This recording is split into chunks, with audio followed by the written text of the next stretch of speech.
Título 2. De los contratos. Capítulo I. Disposiciones generales. Artículo 1254. El contrato existe desde que una o varias personas consienten en obligarse, respecto de otra u otras, a dar alguna cosa o prestar algún servicio. Artículo 1255. Los contratantes pueden establecer los pactos, cláusulas y condiciones que tengan por conveniente, siempre que no sean contrarios a las leyes, a la moral ni al orden público. Artículo 1256. La validez y el cumplimiento de los contratos no pueden dejarse al arbitrio de uno de los contratantes. Artículo 1257. Los contratos solo producen efecto entre las partes que los otorgan y sus herederos, salvo, en cuanto a estos, el caso en que los derechos y obligaciones que proceden del contrato no sean transmisibles, o por su naturaleza, o por pacto, o por disposición de la ley. Si el contrato contuviere alguna estipulación en favor de un tercero, éste podrá exigir su cumplimiento, siempre que hubiese hecho saber su aceptación al obligado antes de que haya sido aquella revocada. Artículo 1258. Los contratos se perfeccionan por el mero consentimiento, y desde entonces obligan, no solo al cumplimiento de lo expresamente pactado, sino también a todas las consecuencias que, según su naturaleza, sean conformes a la buena fe, al uso y a la ley. Artículo 1259.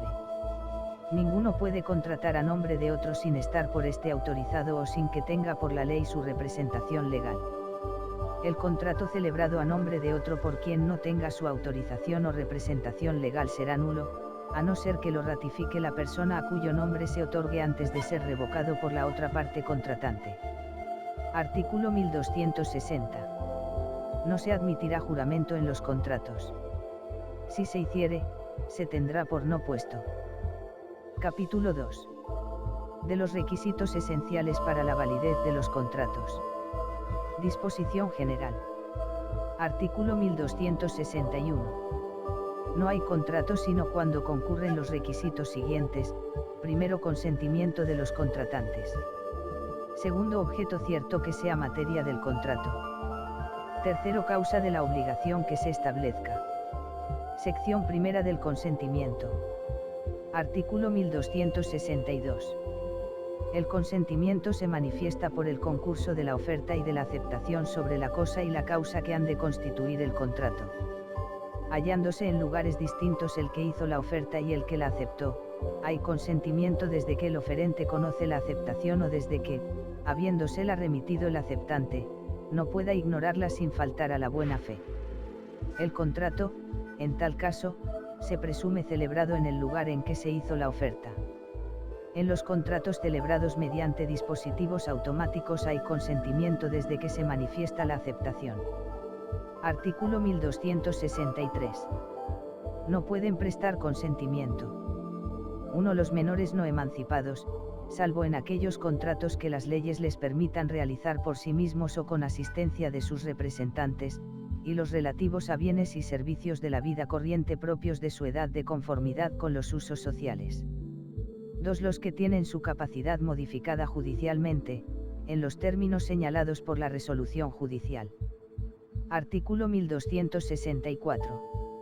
Lo previsto en el artículo anterior se entiende sin perjuicio de las prohibiciones legales o de los requisitos especiales de capacidad que las leyes puedan establecer. Artículo 1265. Será nulo el consentimiento prestado por error, violencia, intimidación o dolo. Artículo 1266. Para que el error invalide el consentimiento, deberá recaer sobre la sustancia de la cosa que fuere objeto del contrato, o sobre aquellas condiciones de la misma que principalmente hubiesen dado motivo a celebrarlo. El error sobre la persona solo invalidará el contrato cuando la consideración a ella hubiere sido la causa principal del mismo. El simple error de cuenta solo dará lugar a su corrección. Artículo 1267. Hay violencia cuando para arrancar el consentimiento se emplea una fuerza irresistible. Hay intimidación cuando se inspira a uno de los contratantes el temor racional y fundado de sufrir un mal inminente y grave en su persona o bienes, o en la persona o bienes de su cónyuge, descendientes o ascendientes. Para calificar la intimidación debe atenderse a la edad y a la condición de la persona. El temor de desagradar a las personas a quienes se debe sumisión y respeto no anulará el contrato. Artículo 1268. La violencia o intimidación anularán la obligación, aunque se hayan empleado por un tercero que no intervenga en el contrato. Artículo 1269. Hay dolo cuando, con palabras o maquinaciones insidiosas de parte de uno de los contratantes, es inducido el otro a celebrar un contrato que, sin ellas, no hubiera hecho. Artículo 1270. Para que el dolo produzca la nulidad de los contratos, deberá ser grave y no haber sido empleado por las dos partes contratantes. El dolo incidental solo obliga al que lo empleó a indemnizar daños y perjuicios. Sección segunda del objeto de los contratos. Artículo 1271. Pueden ser objeto de contrato todas las cosas que no están fuera del comercio de los hombres, aun las futuras. Sobre la herencia futura no se podrá, sin embargo, celebrar otros contratos que aquellos cuyo objeto sea practicar entre vivos la división de un caudal y otras disposiciones particionales, conforme a lo dispuesto en el artículo 1056. Pueden ser igualmente objeto de contrato todos los servicios que no sean contrarios a las leyes o a las buenas costumbres. Artículo 1272. No podrán ser objeto de contrato las cosas o servicios imposibles. Artículo 1273. El objeto de todo contrato debe ser una cosa determinada en cuanto a su especie. La indeterminación en la cantidad no será obstáculo para la existencia del contrato, siempre que sea posible determinarla sin necesidad de nuevo convenio entre los contratantes. Sección tercera de la causa de los contratos.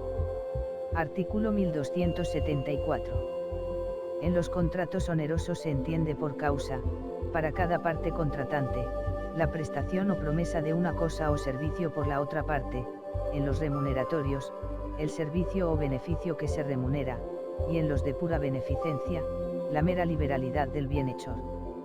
Artículo 1275.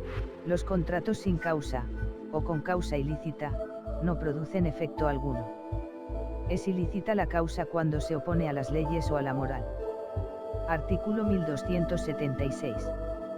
La expresión de una causa falsa en los contratos dará lugar a la nulidad, si no se probase que estaban fundados en otra verdadera ilícita. Artículo 1277.